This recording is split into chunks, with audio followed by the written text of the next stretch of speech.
À mon avis, il y a des images, mais c'est bien urgent. On attend, on va voir tout ça.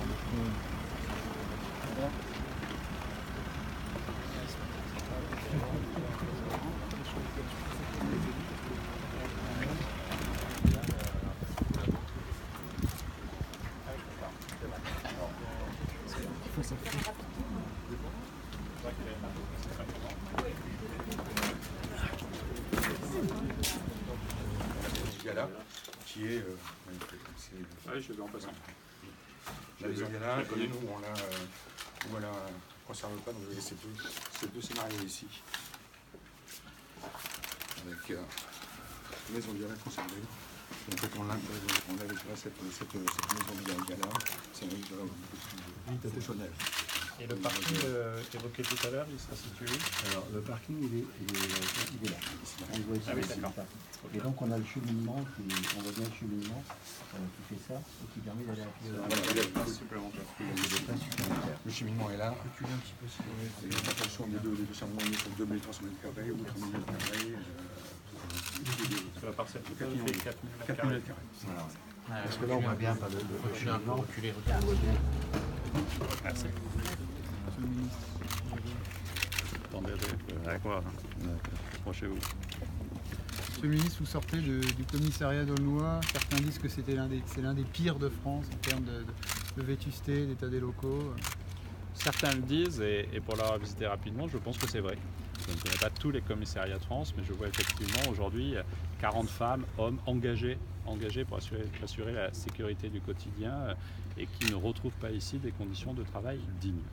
Et j'utilise avec la brutalité de ce mot, il n'y a pas de dignité pour travailler dans de bonnes conditions ici. Donc je souhaite relever le challenge proposé par le maire de cette commune qui, après plusieurs réflexions, a proposé un terrain, le terrain dit de la maison Viala, et nous a demandé si on était prêt à nous engager. Donc je vous le dis, je le confirme ici, je suis prêt à m'engager à financer le nouveau commissariat de ce territoire. C'est une opération de 4,2 millions d'euros que nous mobiliserons. Des crédits seront ouverts dès la fin de cette année, puis l'année prochaine. C'est un temps qui peut paraître un peu long, mais je souhaite que les travaux puissent débuter à la fin de l'année 2020-2021 pour que, au plus vite, pour le temps du permis de construire, de l'instruction, mais je sais que l'attention du maire et des services de l'État sera là, nous puissions donner des conditions de travail correctes à nos forces de sécurité. Ce qui est proposé ici n'est pas satisfaisant, ça n'est pas accessible pour des personnes en situation de handicap, il n'y a pas de salle d'attente, il n'y a pas de lieu dédié, notamment pour des délinquances particulières comme les atteintes sexistes qui nécessitent aussi une écoute et des conditions d'écoute particulières. Les atteintes homophobes par exemple sont des sujets qui montent hélas en France ces derniers temps et qui nécessitent justement des conditions d'accueil adaptées. Donc je propose que ce territoire soit doté d'un établissement suffisamment digne pour travailler dans de bonnes conditions et adapté aux besoins de délinquance de ce territoire. Nous ne sommes pas sur un territoire en grande tension, mais nous sommes sur un territoire où il faut que nos forces de l'ordre travaillent dans de bonnes conditions. Donc je vous l'annonce, le ministère répondra à cela. Et ça rentre plus globalement dans un plan d'investissement majeur que nous conduisons et que je souhaite conduire d'ici la fin du quinquennat, pour nos gendarmeries comme pour nos commissariats. Et c'est vrai en plan d'investissement avec une très forte augmentation du budget dès l'année prochaine, mais c'est vrai aussi sur la réhabilitation des commissariats. Pendant très longtemps, on s'est quelquefois contenté de construire, mais pas forcément d'entretenir. Je souhaite multiplier par 2 en 2 ans les crédits d'intervention dans l'entretien de nos commissariats. C'est un effort significatif et déjà fait dans le budget 2019 que je présenterai aux assemblées dès la semaine prochaine. Et je souhaite que cet effort d'entretien, mais d'entretien lourd, significatif, soit porté ensuite à un effort supplémentaire, proche de 50 millions d'euros par an dès l'année 2020. C'est encore beaucoup de commissariats comme ça en France, malheureusement, qui sont dans un état déplorable. Oui, c'est pour ça que nous augmentons l'investissement. Le ministère de l'Intérieur a comme particularité d'avoir un budget très tourné sur les recrutements humains. Et vous savez qu'on a lancé un plan de recrutement de près de 10 000 emplois.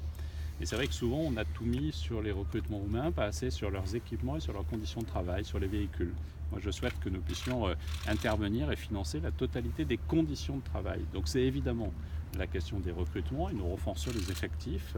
Nous étions tout à l'heure à Maubeuge où j'ai annoncé le recrutement d'une quinzaine de policiers supplémentaires pour ce territoire, mais il y a aussi leurs conditions de travail, leurs conditions d'enquête. Il faut des moyens adaptés pour cela. Et puis les conditions de travail d'un point de vue humain. Il faut des vestiaires dignes pour les femmes, pour les hommes. Ça n'est pas le cas ici et ça n'est pas acceptable. Partout où j'aurai à constater des conditions de travail qui ne sont pas dignes, je ferai en sorte que nous puissions répondre présent. Merci beaucoup. Est-ce que juste un mot sur ces personnes qui ont été interpellées à Paris, l'approche de l'extrême droite, qui voulaient s'en prendre, semble-t-il, au président de la République? Est-ce que vous êtes au courant? Est-ce que vous pouvez nous en dire plus? Écoutez, évidemment, je suis au courant. Je ne peux pas spécialement aborder le sujet, mais il y avait effectivement des comportements d'un réseau lié à l'ultra-droite qui, on le voit depuis quelque temps, monte en puissance et se tourne vers de l'hyperviolence. Et donc, il y avait des menaces concrètes qui nous ont inquiétés. Et c'est la raison pour laquelle, en lien avec l'ensemble des services, la DGSI a procédé à des interpellations. L'enquête est ouverte et maintenant, elle va se poursuivre sur l'autorité judiciaire. Merci beaucoup. Merci à vous. Merci.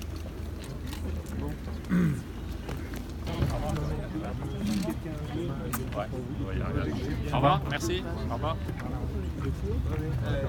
Je vais bosser dans la voiture en fait. Bon, ça marche. Ok, très bien. Donc je vais prendre. Au revoir. Merci beaucoup.